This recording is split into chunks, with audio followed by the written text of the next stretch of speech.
എല്ലാവർക്കും നമസ്കാരം. പുതിയൊരു വീഡിയോയിലേക്ക് സ്വാഗതം. ഇന്ന് നമ്മൾ പഠിക്കാൻ പോകുന്നത് ജ്യോതിശാസ്ത്രത്തിൻ്റെ സ്വരൂപത്തെക്കുറിച്ചിട്ടാണ്.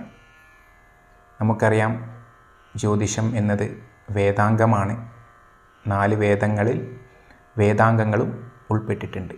അതായത് വേദം പഠിക്കുന്നത് മുന്നോടിയായിട്ട് ഒരുവൻ വേദാംഗങ്ങളിൽ നിപുണനായിരിക്കണം എന്നാണ് പറഞ്ഞത്. ജ്യോതിഷം, ഛന്ദസ്, കൽപ്പം, നിരുക്തം, വ്യാകരണം, ശിക്ഷ എന്നിങ്ങനെ 6 എണ്ണമാണ് വേദാംഗങ്ങൾ. ഇതിൽ ജ്യോതിഷം വേദത്തിൻ്റെ കണ്ണാണ് എന്ന് പറയും. അതുകൊണ്ട് തന്നെ ഇത് എത്രമാത്രം പ്രാധാന്യമുള്ളതാണ് എന്ന് നമ്മൾക്ക് മനസ്സിലാക്കാം. ഈ ജ്യോതിഷം അല്ലെങ്കിൽ ജ്യോതിശാസ്ത്രത്തിൻ്റെ സ്വരൂപം ഇനി നമ്മൾക്ക് പഠിക്കാം. 3 സ്കന്ധങ്ങളോടും 6 അംഗങ്ങളോടും കൂടിയതാണ് ജ്യോതിശാസ്ത്രം. ഗണിതം, സംഹിത, ഹോര. ഗണിതത്തിന് സിദ്ധാന്തം എന്നും പേര് പറയാം. ഇങ്ങനെ 3 സ്കന്ധങ്ങളാണ് ഉള്ളത്. 6 അംഗങ്ങളായിട്ട് വരുന്നത് ഗോളം, ഗണിതം, നിമിത്തം, ജാതകം, പ്രശ്നം, മുഹൂർത്തം. ഈ 6 അംഗങ്ങൾ 3 സ്കന്ധങ്ങളിൽ ഉൾക്കൊള്ളിച്ചിട്ടുണ്ട് എന്ന് പറഞ്ഞാലും തെറ്റില്ല. അതായത് സിദ്ധാന്തം അല്ലെങ്കിൽ ഗണിത സ്കന്ധത്തിൽ വരുന്നത് ഗോളം, ഗണിതം എന്നീ അംഗങ്ങളാണ്. സംഹിതാസ്കന്ധത്തിൽ നിമിത്തങ്ങൾ വരും. ഹോരാസ്കന്ധത്തിൽ നിമിത്തത്തിൻ്റെ കുറച്ച് ഭാഗങ്ങളും ജാതകം, പ്രശ്നം, മുഹൂർത്തം എന്നിങ്ങനെയുള്ള ബാക്കി 3 ഭാഗങ്ങളും വരും. അങ്ങനെ 3 സ്കന്ധങ്ങളിലായിട്ട് 6 അംഗങ്ങൾ നമ്മൾ ഉൾക്കൊള്ളിച്ചിട്ടുണ്ട്. ഇനി ഇവ ഓരോന്നിനെക്കുറിച്ചും അല്പം പറയാം. ഗോളം എന്നതുകൊണ്ട് ഉദ്ദേശിക്കുന്നത് ആകാശത്തിലെ ഗ്രഹങ്ങളുടെയും നക്ഷത്രങ്ങളുടെയും രാശികളുടെയുമൊക്കെ സ്വരൂപ നിർണയമാണ്. അതിൻ്റെ നിരൂപണവും സ്വഭാവ സവിശേഷതകളും സ്വരൂപത്തിൻ്റെയൊക്കെ നിർണയമാണ് ഗോളം എന്ന ഭാഗത്തിൽ പ്രധാനമായിട്ടും പഠിക്കാനുള്ളത്. അത് കഴിഞ്ഞ് ഗണിത ഭാഗമാണ്. ഗണിതത്തിൽ നമ്മൾ ഗ്രഹങ്ങളുടെ ഗതിവിഗതികളും അവയുടെ വേഗതകളെക്കുറിച്ചുമൊക്കെ പഞ്ചാംഗ ഗണിതം അങ്ങനെയുള്ള ഒരുപാട് കാര്യങ്ങൾ നമ്മൾ പഠിക്കും. ഇതാണ് ഗണിത ഭാഗത്തിലുള്ളത്.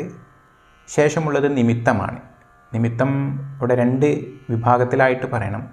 ഒരു വ്യക്തിയുടെ ഫലം പറയാൻ ഉപയോഗിക്കുന്ന ചില നിമിത്തങ്ങൾ, അതുപോലെ തന്നെ ഒരു ദേശത്തിൻ്റെ അല്ലെങ്കിൽ മൊത്തം ഭൂമിയുടെ ഒക്കെ ഫലം പറയാൻ ഉപയോഗിക്കുന്ന നിമിത്തങ്ങളൊക്കെ വേറെ വേറെ തരംതിരിവുകൾ ഉണ്ട്.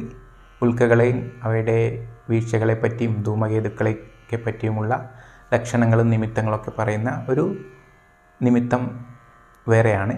അതുപോലെ താൽക്കാലികമായിട്ടുള്ള വ്യക്തികളുടെ ഫലങ്ങൾ പറയാനും ചില നിമിത്തങ്ങളും ശകുനങ്ങളുമൊക്കെ ഉപയോഗിക്കാറുണ്ട്. ഇങ്ങനെയുള്ള ഈ കാര്യങ്ങളൊക്കെയാണ് നിമിത്തം എന്ന് പറയുന്ന കാറ്റഗറിയിൽ വിഭാഗത്തിൽ വരുന്നത്. അതിനുശേഷം ജാതകം, ഒരു വ്യക്തിയുടെ ഫലമാണ് അവിടെ പ്രധാനമായിട്ടും പറയപ്പെടുന്നത്.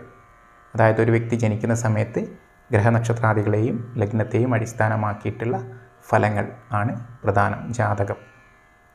ജാതകത്തിൽ പ്രധാനം എന്ന് പറയാം.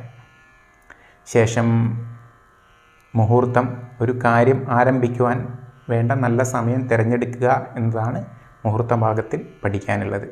അതുപോലെ പ്രശ്നം, തൽക്കാല ഗ്രഹസ്ഥിതിയെ അല്ലെങ്കിൽ തത്സമയ ഗ്രഹസ്ഥിതിയെ അടിസ്ഥാനമാക്കിയിട്ട് നമ്മൾ ഫലം പറയുന്ന രീതിയാണ് പ്രശ്നം എന്ന് പറയുന്നത്. അപ്പോൾ ഇത്രയുമാണ് ജ്യോതിഷത്തിൻ്റെ അംഗങ്ങൾ, 6 അംഗങ്ങൾ എന്ന് പറയുന്നത്. അപ്പോൾ ഈ വീഡിയോയിൽ ഇന്ന് ഇത്രയാണ് പറയാൻ ഉദ്ദേശിച്ചിട്ടുള്ളത്. ജ്യോതിശാസ്ത്രം എന്ന് പറയുന്നത് വേദാംഗങ്ങളിലൊന്നാണ്. വേദത്തിൻ്റെ കണ്ണായിട്ട് പറയുന്നു. 6 അംഗങ്ങളിൽ ഒരു അംഗമാണ് ജ്യോതിഷം. ഇങ്ങനെയുള്ള ജ്യോതിശാസ്ത്രത്തിന് 3 സ്കന്ധങ്ങളിൽ ആയിട്ട് 6 അംഗങ്ങൾ ഉണ്ട്. അവയുടെ പേരുകളും നമ്മൾ യഥാക്രമം പഠിച്ചു കഴിഞ്ഞു. ഇനി ബാക്കിയുള്ള ഓരോ വിഭാഗങ്ങളെപ്പറ്റി വളരെ വിശദമായിട്ട് നമ്മൾക്ക് അടുത്ത ക്ലാസ്സിൽ പഠിക്കാം. അതുവരെ ഏവർക്കും നന്ദി, നമസ്കാരം.